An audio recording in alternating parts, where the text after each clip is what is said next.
балалар.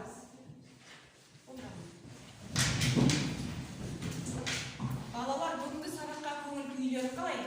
Көрсетейікші. Тамаша. Олай болса, бүгінгі сабағымызды бастаймыз. Сабағымызды бастамас бұрын біз өзіміздің атымызға лайықты сын есім сөзін табайық. Мысалы, мен Жазира, Жайсам мінезді. Хан келді? Сен қандайсың? Хан бөлінді, хан келді.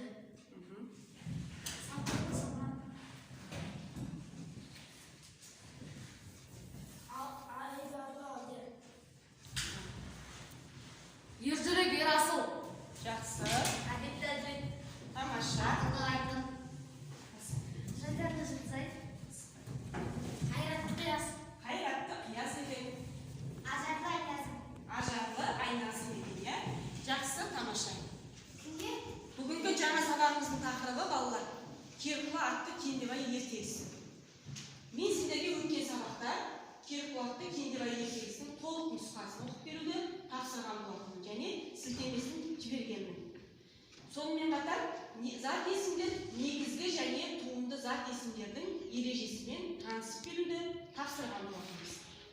Олай болса, біз қазір тапсырмалар орындау арқылы сендердің білімдеріңді байқап шығайық. Бірінші тапсырма осы оқыған, тыңдаған ертегі бойынша мазмұнның ретімен орналастырып шығайық. Бірінші оқушы бастасын. Хан келді, бастай ғой. Бірінші не істейді Керқұла атты Кендебай үзіндісінде? Бір екі баланы шақырып алады.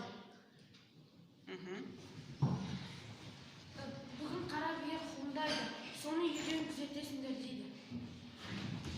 Кендебай естіп тұрады. Кешке ханның екі баласы күзетке барғанда Кендебай да тығылып барады. Тамаша. Біраздан соң ханның екі баласы қолына ұйықтап қалады. Кендебай ұйықтамай күтіп отыра береді. Таң түнек берген кезде бие алтын құйрықты құндыз жынды арғымақ туады. Бір кезде аспанда тұлымды ала кетеді. Кендебай құйрығынан жармасып. Ертеңіне хан екі баласын шақырып, не болғанын сұрайды. Барлығымыз Керқұла атты Кендебай ертегісін оқып келген екенбіз. Тамаша. Мына мазмұнның ретімен орналастырып шықтыңдар, иә? Ал, олай болса балалар, біз келесі тапсырмаға көшейік. Келесі тапсырмада Кендебай деген сөзден басталатын 5 сөйлем құрастырып көрейік. Кендебай мейірімді. Өйткені ол ата-анасынан айырылған баланың ата-анасын қауыштырды. Сол жолда ол көптеген қиындықтардан өтті. Тамаша жауап. Жарайсың, Ерасыл. Кендебай батыр. Ол жолдан ақырған арыстан жеті басты дәу және жәдігөй кемпірмен де шайқасты. Жақсы. Кендебай адал. Өйткені Кендебай алтын құйрықты қойнына тығып ұрлап алып кеткен еді. Тамаша жауап. Әрине адал, иә, Кендебай бұл жерде. Кендебай мерген. Өйткені ол Құралайды көзіне атқан мерген болған. Жақсы, жарайсыңдар балалар. Ал, балалар, енді мен сендерге негізгі және туынды зат есім туралы оқып беруді тапсырған болатынмын. Солай ма? Зат есім дегеніміз не және негізгі туынды зат есім дегеніміз не екен? Осыған бір тоқталайықшы балалар. Кім айтады екен? Зат есім. Айқын айта қойшы. Зат есім деген заттың атын білдіретін сөздер. Зат есім екіге бөлінеді. Негізгі және туынды болу. Негізгі зат есім түбірде құралады. Ал туынды зат есім болса түбірге жұрнақ жалғану арқылы жасалады. Тамаша. Ал енді балалар, біз негізгі және туынды зат есімді ажырата білсек, онда келесі тапсырмаға көшеміз. Мына жерде сендерге негізгі және туынды зат есімдер берілген. Біздің міндетіміз осы жерден негізгі және туынды зат есімдерді ажыратып жазу. Кім шығарқан? Бір оқушы негізгі, бір оқушы туынды зат есімді жазсын. Ерасыл мен Жұлдызай келе қойыңдар.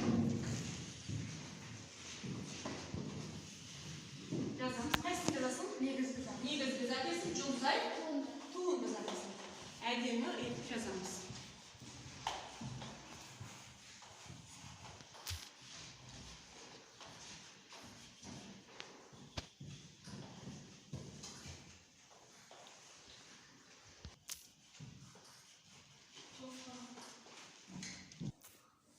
Кәне Ерасыл мен Жұлдызайдың жұмысын тексерейік.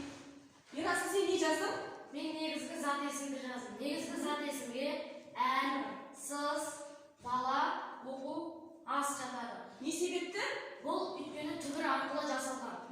Түбір күйіндегі зат есімдер екен, иә? Дұрыс па балалар? Дұрыс екен. Келген Жұлдызайдың тапсырмасы? Бұл туынды зат есімдер, бұл жерден ал. Ән деген түбір, ал шы деген жұрнақ болады. Туынды зат есімі не арқылы жасалады? Жұрнақ арқылы жасалады екен. Дұрыс па балалар? Дұрыс. Түсіндік қой. Балалар, келесі тапсырма жеке-жеке жұмыс. Мына жерде берілген жұрнақтар. Осы жұрнақтарға біз түбір ойып, туынды зат есім жасауымыз керекпіз. Кәне өзіміздің тапсырмамызды орындаймыз жеке-жеке, сосын оны оқимыз.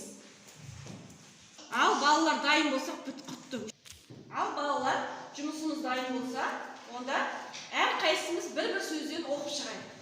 Кәне Хамгелді оқи ғой. Ош. Жақсы, бір-бір сөзден оқып шығайық. Салман. Тамаша. Сызғыш дейді, жарай. Балалық, Жақсы. еркіндік, Еркіндік. ескерткіш, Тамаша. Білгіш. Білгіш. Жақсы. ертелік, Ертелік. Бостандық. Бостандық. Тамаша жауап. Балалар, келесі тапсырма. Мына ребусты дұрыс шешсең, туынды зат есім сөз шығады екен. Кім шығады? Салман шыға ғой. Салманның жауабы дайын екен. Бұл жерде қандай сөз шығады? бұл жерде білім деген сөз шығады. Білім деген сөз шығады дейді. Балалар, дұрыс па? Дұрыс. Сендердің де солай шештің ме? Жарайсың, Салман, отыра ғой. Балалар, біз бүгінгі сабаққа сіздерден кері байланыс сұрайық. Кім айтады? Бүгінгі сабақтың ішінде қандай тапсырма ұнады? Қандай тапсырмалар ұнамады? Ерасыл айтады ғой.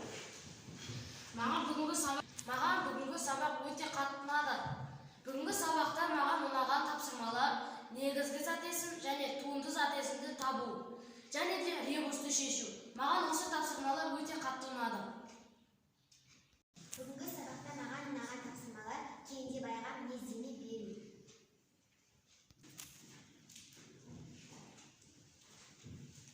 Балалар, сендерге сабақ ұнаса, онда бүгінгі сабағымыз осымен аяқталды.